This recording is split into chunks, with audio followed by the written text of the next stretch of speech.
Good morning students. आज हम पढ़ेंगे सर्वनाम।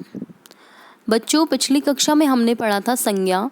संज्ञा किसी व्यक्ति, वस्तु, स्थान या भाव के नाम को कहते हैं। आज हम पढ़ेंगे सर्वनाम।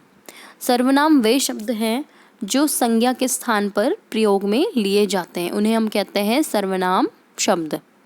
जैसे मैं, तुम, वह, कौन आदि। बच्चों, सर्व का अर्थ है सब, संज्ञा का अर्थ है नाम और सर्वनाम का अर्थ हुआ सबका नाम। चलिए कुछ उदाहरण देखते हैं।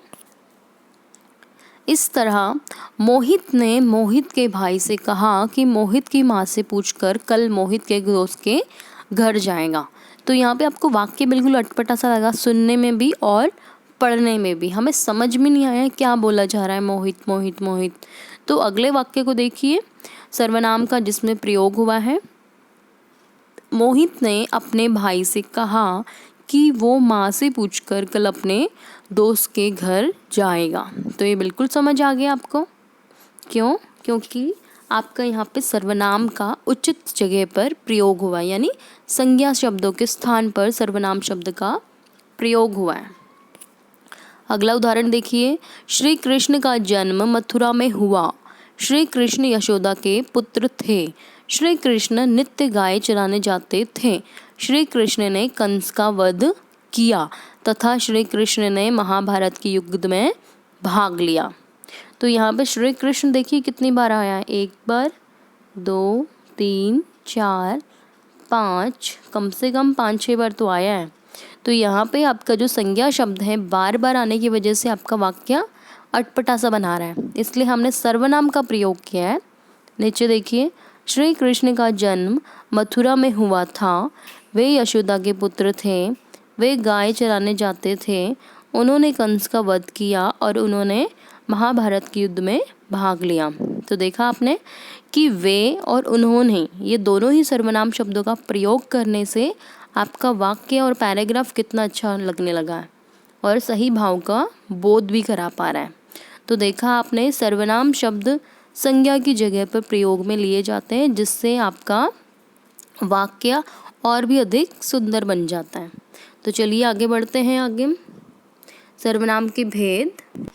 सर्वनाम के 6 भेद हैं। पुरुषवाचक, निश्चयवाचक, अनिश्चयवाचक, संबंधवाचक, प्रश्नवाचक और निजवाचक। तो चलिए इसको हम एक एक करके पढ़ते हैं और समझते हैं। पुरुषवाचक सर्वनाम के 3 भेद हैं, उत्तम पुरुष, मध्यम पुरुष और अन्य पुरुष। उत्तम पुरुष यानी कि जो बोल रहा है, बोलने वाला अपने लिए जिन सर्वनाम शब्दों का प्रयोग करता है उसे हम उत्तम पुरुष कहते हैं। यानी कि वक्ता जो बात को कह रहा है वो आपका फर्स्ट पर्सन यानी उत्तम पुरुष है। मैं टीवी देखूंगा, तो यहाँ पे आपका मैं शब्द उत्तम पुरुष है। मेरा नाम अनिल है, तो मेरा शब्द आपका उत्तम पुरुष है। हम 5वीं कक्षा के छात्र हैं, हम में आपका ये जो उत्तम पुरुष था वो भी जुड़ गया है, इसलिए आपका हम शब्द बन गया और ये भी आपका उत्तम पुरुष है। दूसरा भेद है आपका मध्यम पुरुष यानी सेकंड पर्सन, जहाँ पे प्रथम पुरुष मध्यम पुरुष से बात करता है और अपनी बात बताता है। यानी मध्यम पुरुष हुआ आपका सुनने वाला, जो उसकी बात को सुन रहा है, उसे कहते हैं हम श्रोता। बोलने वाला सुनने वाले के लिए जिन सर्वनाम शब्दों का प्रयोग करता है उसे हम मध्यम पुरुष कहते हैं, यानी तुम, आप आदि।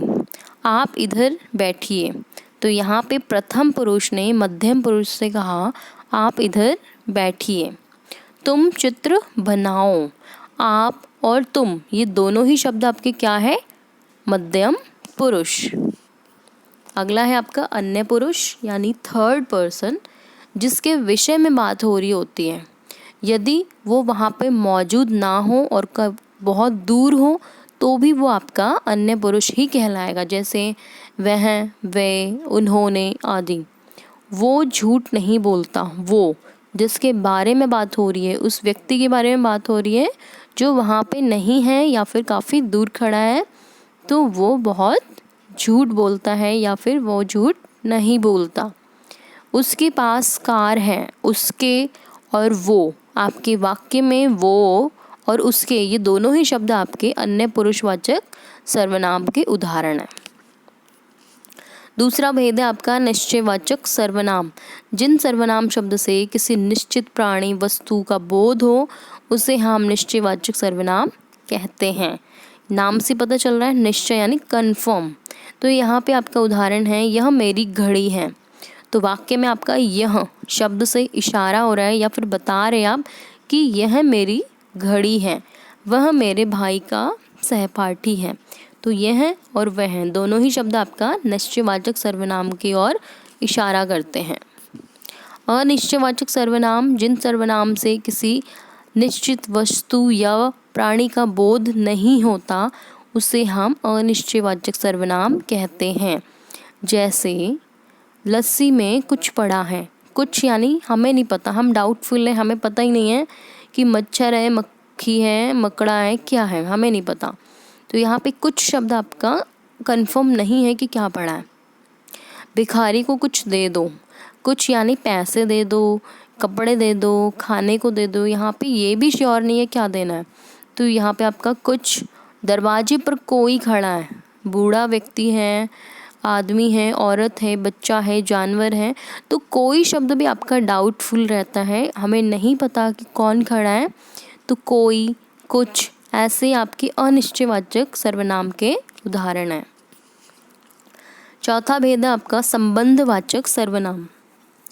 जैसा कि नाम से पता चल रहा है, संबंध यानी आपकी जिन सर्वनाम शब्दों में दो या दो से अधिक बातों का संबंध प्रकट हो, या जो सर्वनाम प्रधान वाक्य से उसके आश्रित वाक्य को जोड़ता है उसे संबंधवाचक सर्वनाम कहते हैं। यानी इसमें आपका दो वाक्य हैं, एक दूसरे के बिना ये पूरे नहीं होते। जैसे जैसा बोओगे वैसा काटोगे। जब आपकी पहली बात पूरी हुई तभी आपकी दूसरी बात पूरी हो रही है, और दोनों के मिलने से आपका पूरा एक स्टेटमेंट पूरा हो रहा है। जो करेगा सो भरेगा, यानी जो गलत करेगा वो उसका हर्जाना भी भरेगा। यानी कि जो, सो, जिसने, उसने, जो, जैसा, वैसा, ये सारे शब्द आपके वाक्य में संबंध जोड़ने का काम करते हैं।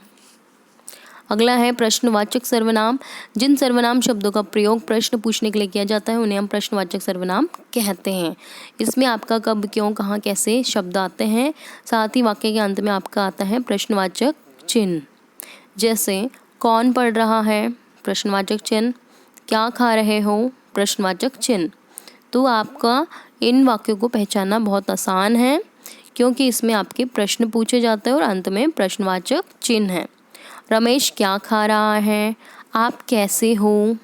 तो ये दोनों ही आपके प्रश्नवाचक सर्वनाम के उदाहरण हैं। अंतिम भेद है आपका निजवाचक सर्वनाम। जिन शब्दों का प्रयोग व्यक्ति स्वयं के लिए करता है, यानी इसे हम कहते हैं पर्सनल। यानी जो व्यक्ति इन शब्दों का प्रयोग खुद के लिए करता है उसे कहते हैं हम निजवाचक सर्वनाम। जैसे कि मैं खुद फ़ोन कर लूँगा। खुद शब्द आपके खुद के लिए प्रयोग में लिया गया, इसलिए आपका ये निजवाचक सर्वनाम है। तुम स्वयं यह कार्य करो। तो स्वयं, ये शब्द भी आपका निजवाचक सर्वनाम की ओर इशारा करता है। यानी निज यानी पर्सनल, खुद के द्वारा जो काम हो। इसमें आपका अपने आप, खुद, स्वयं, स्वतः ऐसे शब्द आते हैं जो व्यक्ति अपने लिए पर्सनली यूज़ करता है। तो चलिए देखते बच्चों आपको पाठ कितना समझ आ गया है। आओ देखें कितना सीखा। सर्वनाम के भेद हैं, 6 भेद हैं। कौन कौन से? पुरुषवाचक सर्वनाम, निश्चयवाचक सर्वनाम, अनिश्चयवाचक सर्वनाम, प्रश्नवाचक सर्वनाम, संबंधवाचक सर्वनाम और निजवाचक सर्वनाम। ठीक है, यानी कि 6 भेद। वह मेरी पुस्तक है, वाक्य में वह है, वह जब हम बिल्कुल कंफर्म होके बोलते हैं वह मेरी पुस्तक है या फिर यह मेरी घड़ी है, तो आपका कहलाता है निश्चयवाचक सर्वनाम। ठीक है, 6 भेद है और निश्चयवाचक सर्वनाम। अगला प्रश्न, पुरुषवाचक सर्वनाम कितने प्रकार के हैं? 3 प्रकार, उत्तम पुरुष, मध्यम पुरुष और अन्य पुरुष, यानी कि 3 भेद हैं। दरवाजे पर कोई खड़ा है, कोई, हम अनिश्चित है, हम कंफर्म नहीं है, हम डाउटफुल है, तो आपका होगा ये अनिश्चयवाचक सर्वनाम। पुरुषवाचक के 3 भेद हैं और दरवाजे पर कोई खड़ा है, कोई आपका अनिश्चयवाचक सर्वनाम है। तो बच्चों आज का आपका गृह कार्य यही है कि आपको ये चारों प्रश्न अपनी कॉपी में लिखने हैं और याद करने हैं। अगली कक्षा में हम मिलते हैं नए विषय के साथ, तब तक के लिए धन्यवाद।